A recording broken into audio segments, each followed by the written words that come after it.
And then I am also in the process of hopefully finishing these brooches, which are also inspired by gum flowers. So I actually started with this and I finished one. But these have taken a long time to actually make and finish. And they have been a test of patience and resilience and fine work as much as I could have imagined. So it's been interesting. Um, so I'm going to be, I kind of look at it like jewelry. Each piece is unique in the sense that it can't really be replicated. Each piece is handmade from scratch, handmade in South Australia, in Adelaide specifically. I really appreciate a lot of people in Adelaide specifically look for artists in Adelaide to kind of support. I really like that about Australia. It's very like location specific and buy local, that kind of stuff is it's nice. It's nice to be able to reach the people who actually want to see your art and support it. I've um, i've had some really good success with the brooches. I had created my first series in Adelaide, specific to the colors of Australia. The series was called Forme Coloris, and I had drawn inspiration from, the soil colors in Australia, the vegetation, and a bunch of other things. And I had just on a lark, Audacity types, I wrote to the shop at the Art Gallery of South Australia. Because I was just there one day and I was looking at the shop and I was like, hey, maybe I could sell my brooches here. And I've never retailed my brooches earlier except from my own website. And I wrote to them and I was like, hey, this is what I do. This is some of the work that I have. And this is one particular series that I have created specifically for Australia. And to my utter pleasant surprise, they bought the entire series. And I think there was 8 pieces which were then available for retail at the shop at the Art Gallery of South Australia on North Terrace. And it was pretty cool. They all sold, which was really cool. I have not sold at a museum or a gallery shop before. I only sell stuff from my own online shop. I mean, I ship internationally, but I feel like after coming to Australia, it's a bit prohibitive because shipping is the main cost because we are far away from everything.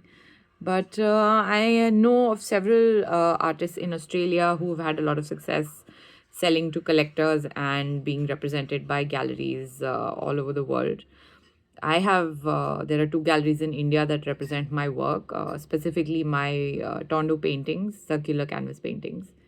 And it's been a fun ride. And I've only now finally come back to a space where I feel that I can dedicate a bit more time to my art. And the last few months have been a bit hectic. I have moved. I have had a bit of a health thing, and generally, kind of trying to figure out how Australia works.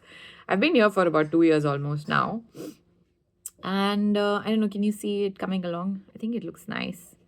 Uh, yeah, so these brooches, I have been working on them for more than a year, I suppose. It's been, it's, yeah, like I said, it's been an education where I have learned a lot about myself and my patience and my threshold for fine work. Because each of these is, these sticks that you kind of see. Each stick has been layered dot by dot because acrylic is not something that, I mean, you can make it really thick and stuff, but to get it to stand as like a stick, I tried bunch of things to kind of make it easier so that I didn't have to do it dot by dot. But I don't think any of the techniques worked, so I had to revert to doing this because this is the look I wanted. So each of these standing spikes are placed dot by dot and built over months, which is where I feel like there's a lot of similarity with kind of like jewelry. Although with jewelry pieces, you could make some pieces of jewelry within a day's time also. With acrylic, the thing is you have to wait for it to dry, you have to wait for it to hold form before you can proceed.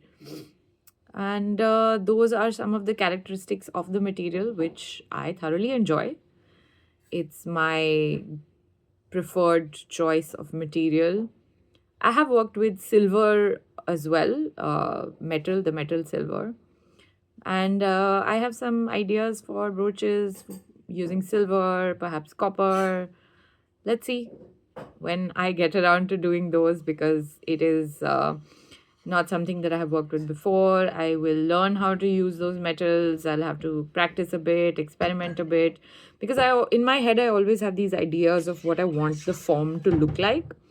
And so, it's not just something that sometimes you can just Google it and be like, oh yeah, that's how it's done. But yeah, so this is, oh, cool. I like how that turned out. Nice. Okay. So yeah, that's one piece, and hopefully I will have these up soon on the shop. For now, there are other brooches that I have made, which are these folded forms of acrylic paint films in different colors, in color shifting, holographic colors and paints, etc. And this is very different from any of my previous brooches that I've tried. And to be fair, I don't really know if I'll be trying these again, because these are a lot of work, which is why they will also be priced very differently from the ones that are already on the shop. Thanks for watching.